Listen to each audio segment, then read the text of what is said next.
The school district that he is in has never taken that information from the 7th grade and said, here are your results, Zach. Here's what it shows that you would be best in. Now, they sent those home with him at the end of the school year, and they're in a folder somewhere in the box that says 7th grade in my house. So just because you take the assessment and it's gone through the pipeline, it's not enough. And that's what we're encouraging schools and districts to do. If you're going to use this, and Bill led to this, you've got to then educate the students on it. Because my son could not tell you what his top 5 were. And I have no idea. Can you tell? No, because I've never looked at him. And I should look at them, and that's my own fault. But we have to do something. I know. I'm not going to get Mother of the Year. Me either, honey. Don't worry. Talk to anybody who knows me. Mother of the Year is not going to be one of my awards ever. She might be. Never mind. Yeah. So with the career pipeline, it's a great tool. But until schools and districts actually take it the next step, it's not going to help kids. It's just another assessment that they took at some point in their career. And Anita, part of what we've got to do in K-12 education, and you talked about that mindset of preparing every student to go to a 4-year college.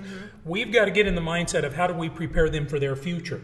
Because he may have a 4-year college in his future, but our schools need to be helping him through those instruments to discover that and which one's best, which one's appropriate for him. And I need to start thinking about, in my own head, what it really means for an education and for my kids' future, because here I am, and I don't know for myself, I really don't know for them either.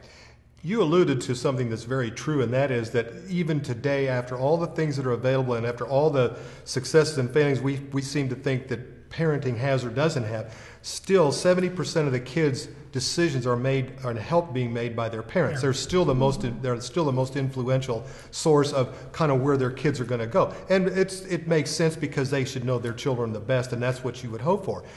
But a lot of times parents aren't aware of what the options are that are very viable, that might not require a college degree, that are very, very, if money's a measure of success, but I think it's more than that. But I think a fulfilling career is a higher purpose for it. But they're very good, and they don't require a 4-year college degree, but they might require some very specialized training that is very, for example, high tech. Yeah, in fact, I don't know, you might know the latest figures, but something like 40% of the fastest growing jobs in the United States do not require a college degree.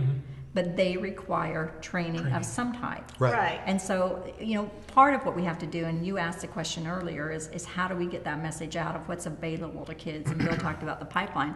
But the other thing we have to do is we have to start visiting with parents.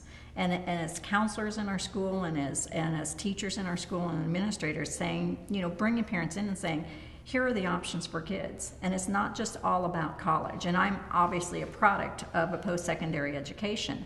But I even tell my own son, I don't care what you do, as long as you're successful, it's legal, and you're happy. I have never once said the legal part. I'm totally going to add that. Thank you. Yeah, and I have a nephew who he went to the University of Missouri at Columbia, went all through school to be a social studies teacher. I'm at his graduation party, and I'm saying, Andy, I am so excited that you are joining the ranks of education. I'm just so proud of you. And he looked at me and he said, Aunt Di, they all call me Aunt Di. He says, I'm never going to teach. He said, I have no desire to be a teacher. I needed a degree, and I was in college and in far enough that I had to do something, so I got it. And he was successful at student teaching. You know what he does for a living? He is very successful. He is happy as can be. He is a bike mechanic, a bicycle mechanic, north of San Francisco. He makes more money than I do.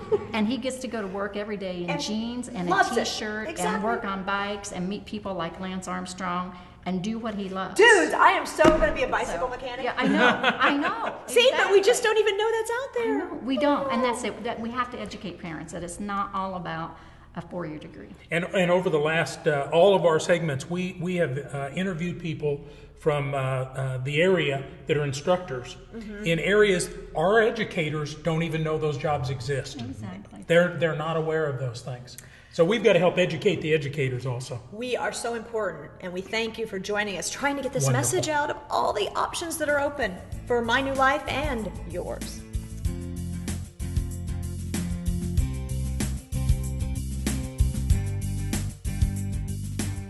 Holy moly. My New Life Online, I learned a lot today about education. And as a parent, I mean, it doesn't really matter what happens to me because, you know, I'm old. But to my kids, as I'm trying to form them, and I was just telling the story, I had a huge fight with my 7th grader because of the daily grades, and talking to Aunt Dottie. Thank you, Aunt Dottie. And die. Aunt Di, sorry. I'm like, okay, don't check them every day. Huh, good idea. I'm not going to. So anyway, that's my takeaway. You know, the next time they're in town again, What? we have to have them back on. I know, that was a lot of fun. We didn't get enough time with them today. I honestly see change in the horizon for the way our kids are educated and the way we think they should be educated. When they told, when they gave us permission to consider something other than a college degree, I went, A, I might not have to spend a fortune. Yep. And B, maybe my child can be happier doing something they love from the get-go versus floundering. And again, many kids will start out with a 2-year degree or a technical certificate, but may go on and get the 4-year degree. Exactly. It's not so That's much true. that you're never going to get a 4-year degree. It may be the path. The timing. And the timing to get there. And you know what? Maybe you don't know right away what it is you want to have a degree That's right. in. That's right. You need to experience the world a little bit. And with great leaders like that, we're going to get there. Yeah, we are going to get there. I see lots of hope, and there's so many different options. So that's why you must stay tuned to My New Life Online. We'll be coming up again soon. I don't know when. Do you know when? Next week. That's what they told him. Oh, but we do want to say thank you to our sponsors. Meats Corner, don't forget, ask for Sam and 10% discount. Pink Saloon, my clothing goddess over there. She also will give you a 10% discount. And Cessna Fiber Dynamics as well. Thank you so much for helping us bring the world to you. Kansas Career Pipeline, they'll give a 10% Oh, don't discount forget. too. You know what? Actually, it's free, so it doesn't matter. I think that our homework should be, we should go to the Kansas Career Pipeline and do it ourselves. Oh, I've done it. You have? What did your save to be? You know what's interesting? They list the 16 career clusters. Jobs are divided into 16 categories. Cluster was a good word. Yeah, don't go there. Education and training is one of those. Of the 16, That's it was my yours. 15th. What were you supposed to be? Actually, one of the careers it matched me with was a private investigator. And I thought, cool. You would be I great at loved it. that. It's I not loved too it. late. Well, maybe. My New Life is out there. I'm going to find out what mine is. I'll tell you about it next time. Thanks for being with us.